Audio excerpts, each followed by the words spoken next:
Texas లో handyman cleaning plumbing services కోసం సంప్రదించండి Insta Service. Experience same day same hour service.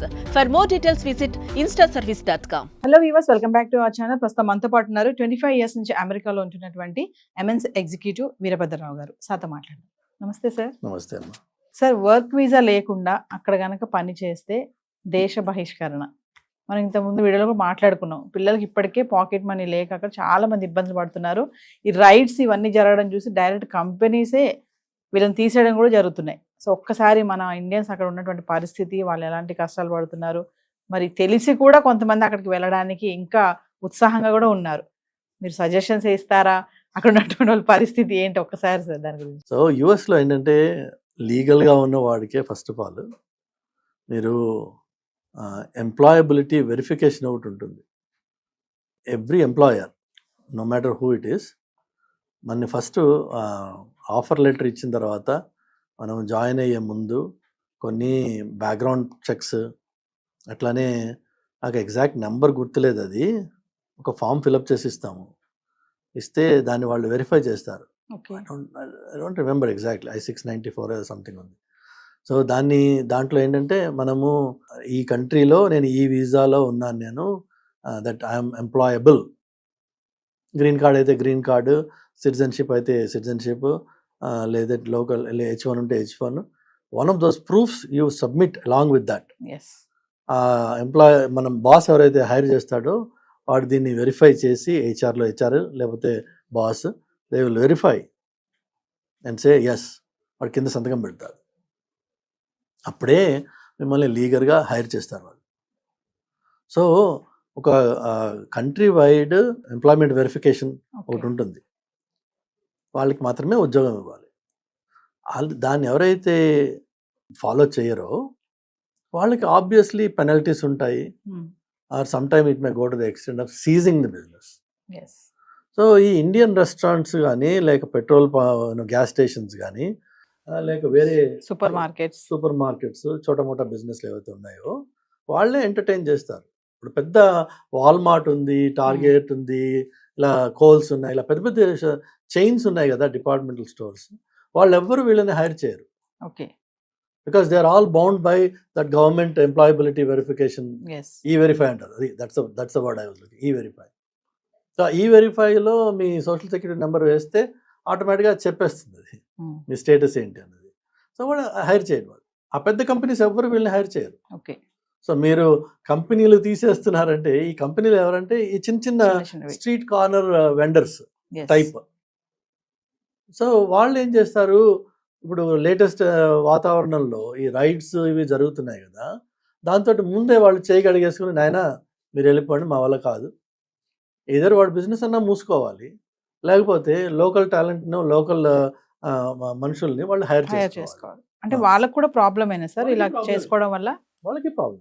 Okay, ఇప్పుడు యాక్చువల్గా మాకు ఫ్లారిడా స్టేట్లో one of the biggest farming state అది.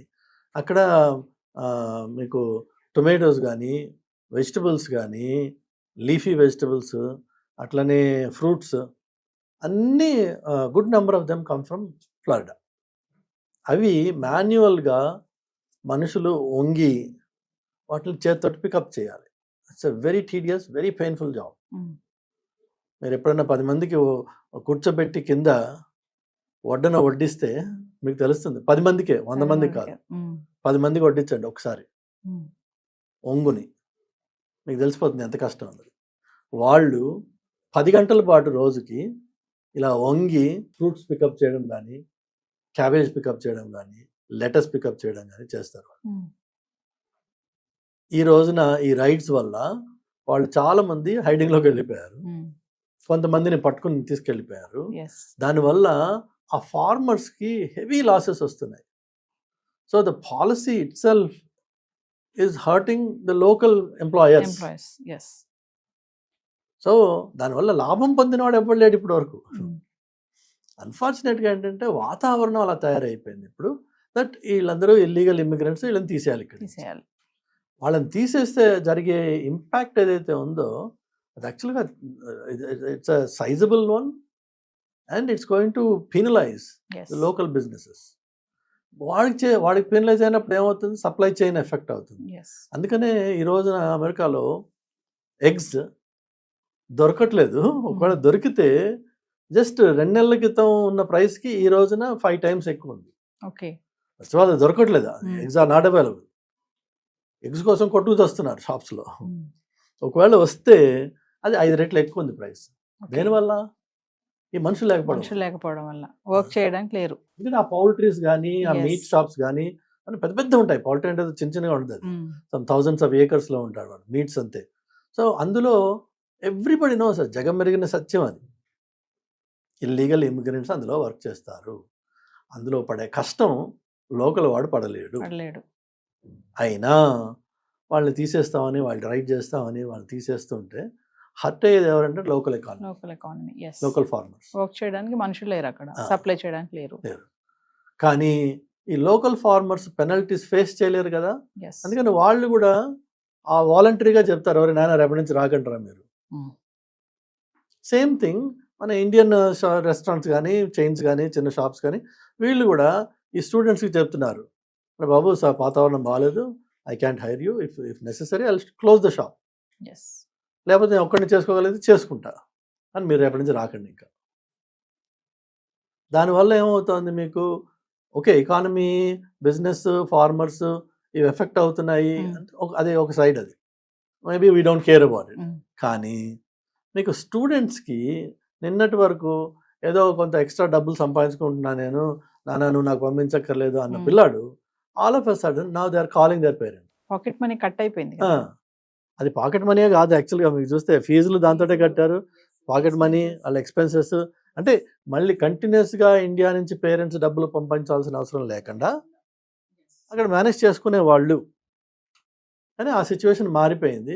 కాబట్టి ఇప్పుడు ఏంటంటే మీ పిల్లలకి మీరు డబ్బులు పంపించడానికి రెడీ అవ్వండి ఒకటి, లేకపోతే వాడు అక్కడ అర్ధాకలతో ఉండాల్సి వస్తుంది, ఎస్ లేక తప్పుడు పనులు చేయాల్సి వస్తుంది బతకడం కోసం. సో దానివల్ల వారికి జరిగేది ఏంటంటే వాడు స్టూడెంట్గాను ఉండలేడు, ఇటు బయటికి వెళ్ళి పని చేయలేడు, ఈ మెంటల్ స్ట్రెస్ పెరిగిపోతుంది. సో ఇక్కడ ఒక విషయం చెప్పండి, ఇప్పుడు మీరు అన్నారు కదా ఒక మాట, సడన్ గా అది ఆగిపోయింది, వాళ్ళు తీసేస్తున్నారు, పార్ట్ టైం జాబ్ చేయడానికి లేదు, పాకెట్ మనీ కట్ అయింది. ఇక్కడ పేరెంట్స్ రెడీగా లేరు పంపడానికి కూడా. మనం అనుకుందాం మిడిల్ క్లాస్ వాళ్ళు ఉంటారు, అప్పర్ మిడిల్ ఉంటారు, వాళ్ళు పంపే పరిస్థితి లేదు. మరి అప్పుడు అక్కడ వాడి పరిస్థితి ఏంటి? అక్కడ ఉన్న అబ్బాయి నెక్స్ట్ ఏం చేయాలి? నేను ఇందాక ఒక మాట అన్నారు, తప్పుడు మార్గంలో వెళ్తారు అని చెప్పేసి, అలా కూడా వెళ్ళే ఉంటాయంటారా? ఛాన్సెస్ ఉంటాయా? తప్పుడు పనులు చేస్తున్నారు, ఇప్పటికే చేస్తున్నారు, ఎప్పుడో కాదు. ఎందుకంటే మన బ్లడ్లోనే కొంత కరప్షన్ ఉంది. సో ఈ corrupt practices, corrupt influences, short cuts చేస్తున్నారు. మీరు యూట్యూబ్లో వీడియోస్ చూసినట్టయితే రీసెంట్గా నేను చూసాను, డాలస్ ఏరియాలో మన ఇండియన్ తెలుగు పిల్లలు posing as some sort of inspectors, targeting Indian stores, and వాళ్ళకి వెళ్ళి అక్కడ ఎక్స్పైర్ అయిపోయిన ఐటమ్స్ ఏమన్నా షెల్ఫ్లో ఉన్నట్టయితే తీసి వాడిని భయపెట్టి, నువ్వు అది నాకేమైనా డబ్బులు ఇవ్వకపోతే నేను కేసు పెడతాను నీ మీద, as though this fellow is a government employee, వీడు కాదు వాడు కాదు. అలా చేసిన ఇండియన్స్ రీసెంట్గా పట్టుకున్నారు అక్కడ. అట్లానే ఇక్కడ స్కామ్స్ ఉన్నాయి కదా ఆన్లైన్లో, ముసలాళ్ళని పాపం రిటైర్డ్ పీపుల్ని వాళ్ళ they loot them out of their savings. So కొంతమంది ఏమో బ్యాంక్స్ నుంచి ట్రాన్స్ఫర్ చేస్తున్నారు. రీసెంట్గా ఒకరిని పట్టుకున్నారు, వాడు he went to collect some 400 grams of gold from somebody, right? ఆ కలెక్ట్ చేసిన వాడు ఎవడు? ఇండియన్ స్టూడెంటే. వాడికి ఎవరో ఇక్కడ నుంచి ఇండియా నుంచే కాంటాక్ట్ చేసి, నువ్వు పలానా పని నాకు చేస్తే నీకు ఇంత కట్టిస్తానని చెప్పారట. నేను కలెక్ట్ చేశాడు. కలెక్ట్ చేసిన టైంలో కాప్స్ రెడీగా ఉన్నారు, పట్టుకున్నారు వాడిని. వాడికి నోరు తెరిచి సరిగ్గా మాట్లాడడం రావట్లేదు వాడికి. But he was ready to be part of the scam. ఎందుకు? ఆ చిన్న కట్టేది వాడికి వస్తుంది, 2000 1000 వస్తాయి వాడికి. వాడు తీసుకెళ్ళేది 400 grams ఆఫ్ గోల్డ్ వాడిది. All he might get is probably $5,000. But he was willing to do it. ఎందుకంటే డెస్పరేషన్ అయి ఉండొచ్చు, అంటే వాడి ఒరిజినల్గానే క్రిమినల్ అయి ఉండొచ్చు. బట్ నెవర్ ద లెస్ ఈ ఆర్థిక పరిస్థితి వల్ల చేతగాని తనంతో ఇలా కొత్త కొత్త షార్ట్ కట్స్ వెతుక్కునే అవకాశాలు ఉన్నాయి, ఆల్రెడీ చేస్తున్నారు ఆ పనులు. సో తల్లిదండ్రులు దయచేసి వాళ్ళ పిల్లలతో మాట్లాడుకుని వాళ్ళ రియల్ పొజిషన్ ఏంటి అక్కడ అసెస్ చేసి, మీరు అన్నట్టుగా నెక్స్ట్ ఏంటి, మీరు be very honest with yourself. Yes. నువ్వు డబ్బు ఇక్కడ పుట్టించి వాడికి పంపించగలవా? ఇంకో సంవత్సరమా, 2 సంవత్సరాల, 3 సంవత్సరాలు? లేదు, వాడికి అక్కడ అవకాశం ఇది కాకుండా అంటే లీగల్గా డబ్బులు సంపాదించే అవకాశం ఏదైనా ఉందా? ఈ రెండు లేని పరిస్థితిలో your only other alternative is to come back. Okay.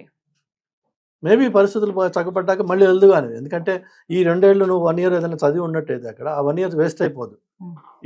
Those credits can be extended and reused.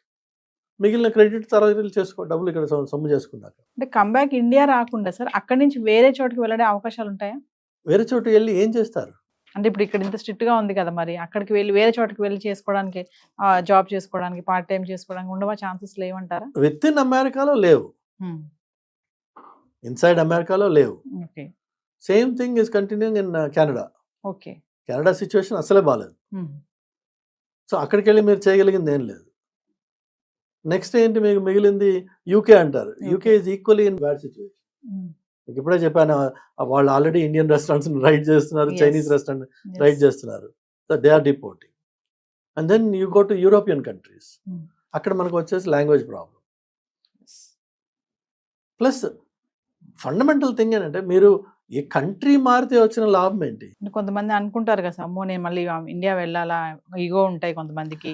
Ego ఉంటాయి, బట్ ఈగో ఎప్పుడంటే నువ్వు రియాలిటీ నుంచి దూరం అయిపోయినప్పుడు నీకు మీ దగ్గర మిగిలే వస్తువు ఏంటంటే ఈగో. రియాలిటీని నిన్ను నువ్వుగా అర్థం చేసుకుని, నీ సిచ్యువేషన్ నువ్వు అర్థం చేసుకుని దాన్ని యాక్సెప్ట్ చేస్తే అహంకారము, అహం అన్నది చచ్చిపోతుంది. నా దగ్గర 10 రూపాయలు ఉన్నాయమ్మా, 100 రూపాయలు తిండిని తింటానని ఎట్లా ప్లాన్ చేస్తాను? ఈ 10లోనే ఈ పూట నేను గడుపుకోవాలి. 100 తినాలని కోరిక ఉంది నాకు, ముందు 100 సంపాదించి 100 తిను, ఎవరు కాదనట్లా. కానీ 10 ఉన్న చోట 100 గురించి మాట్లాడావనుకో, అది అహంకారం, అది ఈగో అవుతుంది. అది కంప్లీట్లీ డివాయిడ్ ఫ్రమ్ రియాలిటీ.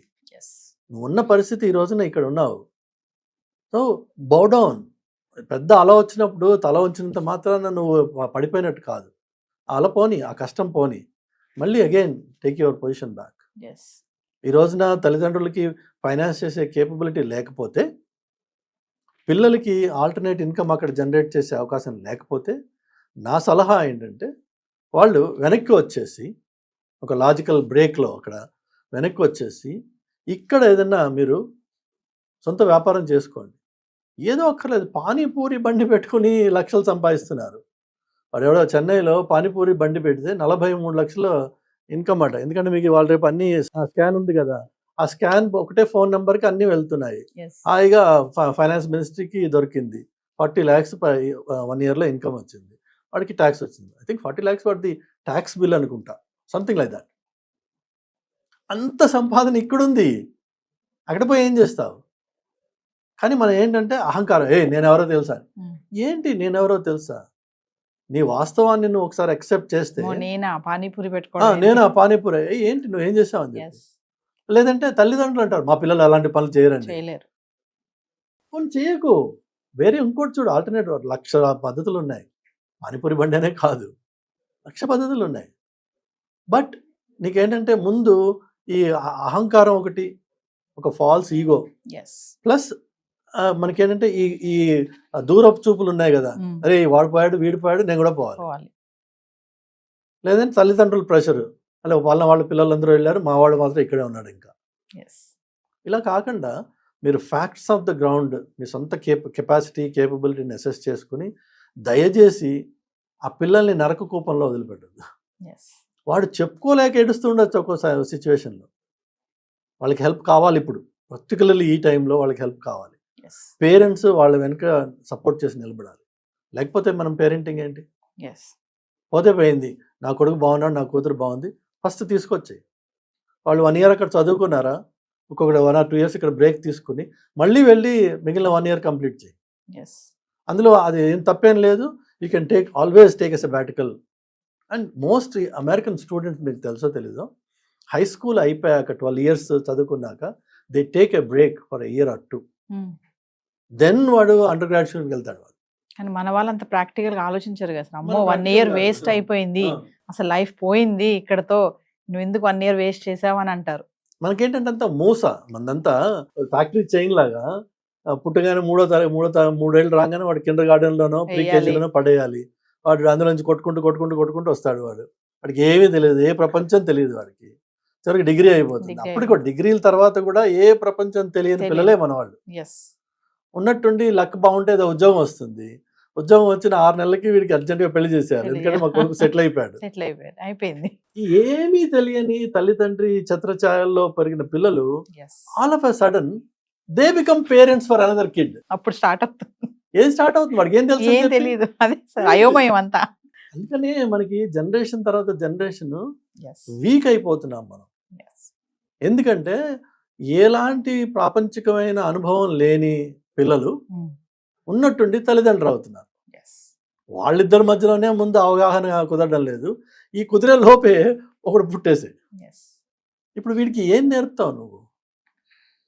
వాడు ఏడిస్తే ఏం నేర్పుతావు? మా చిన్నప్పుడు అమ్మమ్మలు నాన్నమ్మలు కూర్చోబెట్టి నీతి కథలు చెప్పేవాడు. ఇప్పుడు వీళ్ళకి ఏంటి, ఒక ఫోన్ ఇచ్చేస్తే వాడు ఏదో గేమ్ ఆడుతున్నాడు. వాడు ఎవరి పని వాళ్ళు చేసుకుంటున్నారు. సో ఇలా ఏంటంటే దట్స్ డైవర్షన్. కానీ ఇదేంటంటే మనకి అంతా ఒక మూసలాగా చేసేసుకునే లైఫ్ని ఇదే పద్ధతి, ఇదే కరెక్ట్ కాదు. కొన్ని వెస్ట్రన్ వరల్డ్ నుంచి చూసి నేర్చుకోవాలి మనం. అమెరికాలో హై స్కూల్కి వెళ్ళే పిల్లలు సమ్మర్లో ఇల్లు షిఫ్ట్ చేసే వాళ్ళకి వెళ్ళి వీళ్ళు హెల్ప్ చేస్తారు. పెద్ద పెద్ద వస్తువులు మోసి తీసుకురావడానికి ట్రక్లో లోడ్ చేసి మళ్ళీ ఇక్కడ అన్లోడ్ అక్కడ లోడ్ 2 చేస్తారు వాళ్ళు. హై స్కూల్ పిల్లలు. ఎందుకంటే వాళ్ళు బాధ్యత నేర్చుకుంటారు, రూపాయికి విలువ ఏంటనేది వాళ్ళు నేర్చుకుంటారు. అలా చాలా మటుకు పేరెంట్స్, నీకు ఫోన్ కావాలా, okay go make money, go do this job or do that thing, some work, but you need to learn the value of rupee, value of a dollar. మనకి నాన్నకు ఫోన్ చేయి, మా అమ్మకు ఫోన్ చేయి, లేదంటే అమ్మను పటాయించు, నాన్నను పటాయించు, ఏదో వాళ్ళు ఏమో తల తాకట్టు పెట్టి తీసుకొచ్చి ఇస్తారు. లేకపోతే ఇటు చూసాడు అంటాడు. కదా కూడా బాధ్యత తెలియనివ్వరు. వాళ్ళు తెలియనివ్వరు తల్లిదండ్రులు, తెలుసుకోరు పిల్లలు. వెస్టర్న్ వరల్డ్ అలా ఉండదు. వాళ్ళు ఫోర్స్ చేస్తారు నువ్వు నేర్చుకోవాలి అని. చాలా ఇండిపెండెన్స్ని చిన్నప్పటి నుంచే నేర్పుతారు వాళ్ళు. ఎక్కడ కూడా ఒక పేరెంట్ కిడ్కి ఫుడ్ ఆర్డర్ చేయడం హోటల్కి వెళ్తే what you want, what you want, what you want, what you want, they will order their respective. మనమేమో ఒకటే పేరెంట్ నలుగురికి ఆర్డర్ చేస్తాం కదా. ఇవన్నీ ఈ కల్చరల్ డిఫరెన్సెస్లో ఉన్న బ్యూటీ ఏదైతే ఉందో దాన్ని రికగ్నైజ్ చేయాలి మనం. వాడట్రా అట్లా చేస్తాట్రా, అదేదో మనకి వింతలాగా లేదంటే దాన్ని గేలి చేసి చేయకూడదు. రీసెంట్గా ఇటలీలో ముస్లిమ్స్ వెళ్ళి లోకల్ ఇటాలియన్ కల్చర్ని ఇన్సల్ట్ చేశారు. అందులో ఇప్పుడు అక్కడ మంచి స్ట్రాంగ్ ప్రెసిడెంట్ వచ్చింది. She simply said over night remove these guys from the country, kicked out, and in fact in future there's going to be more restrictions on them. So మనము వేరే కంట్రీకి వెళ్ళినప్పుడు, వేరే ఇంటికి వెళ్ళినప్పుడు, వేరే ప్రపంచానికి ప్రదేశానికి వెళ్ళినప్పుడు అక్కడక్కడ మనకి నేర్చుకునే అవకాశాలు ఉంటాయి. అక్కడ మంచి ఉంది, మంచి మన దగ్గర ఉంది, మంచి వాళ్ళ దగ్గర ఉంది, చెడు మన దగ్గర ఉంది, చెడు వాళ్ళ దగ్గర ఉంది. అక్కడ మంచిని గ్రహించే ప్రయత్నం చేయాలి. అందులో ఎందుకు వీళ్ళు ప్రాక్టీస్ ఇలా చేస్తారు, దాంట్లో ఉన్న మంచి ఏంటి, అది నేర్చుకోవాలి. So coming back to the point, my humble request to the parents is honest discussion. పిల్లలతోటి వాళ్ళ సిచ్యువేషన్ ఏంటి, మీ సిచ్యువేషన్ ఏంటి, 2 వైపులా బేరీజ్ చేసుకుని నువ్వేమైనా అమ్మి డబ్బులు తీసుకురాగలవా, తీసుకురా. వాడేమైనా చేసి తీసుకురాగలడా, ఓకే. ఇవి 2 నీ వల్ల కావట్లేదు, వాడిని అక్కడ త్రిశంకు సగంలో వదిలేయకుండా దయచేసి వాడిని తీసుకొచ్చేయండి. Let them be safe first, then will think of the future. Thank you sir.